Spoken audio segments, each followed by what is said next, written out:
નમસ્કાર દર્શક મિત્રો, હું છું પરમાર અનિશા. તમે જોઈ રહ્યા છો લોકસામના ન્યૂઝ. તો જોઈએ આજના સમાચાર બોટાદથી. અમારી રિપોર્ટર વિપુલ લુહાર સાથે. બોટાદ એસઓજી પોલીસે ગઢડાના ગુંદાળા ગામ નજીકથી કારમાંથી 4 કિલો 441 ગ્રામ સૂકા ગાંજા સાથે 2 આરોપીને ઝડપી લઈ 4,37,050નો મુદ્દેમાલ કબજે કર્યો.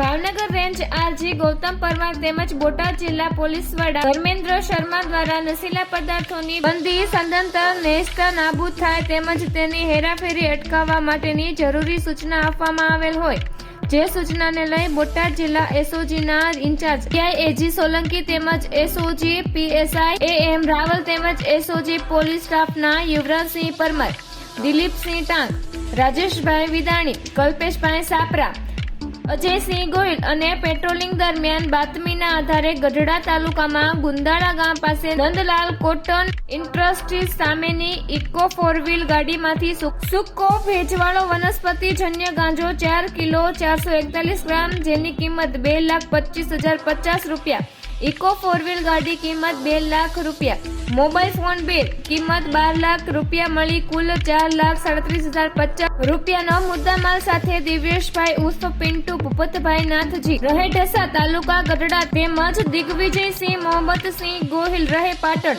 તાલુકો ગઢડા નામના 2 આરોપીને પોલીસે ઝડપી પાડ્યા છે. એસઓજી પોલીસે તમામ મુદ્દેમાલ કબજે કરી વધુ કાર્યવાહી સાથે એસઓજીના ઇન્ચાર્જ પીઆઈ એજી સોલંકીએ તપાસ હાથ ધરી છે. તો ફરી મળીશું એક નવા સમાચાર સાથે. ત્યાં સુધી જોતા રહો લોકસામના ન્યૂઝ.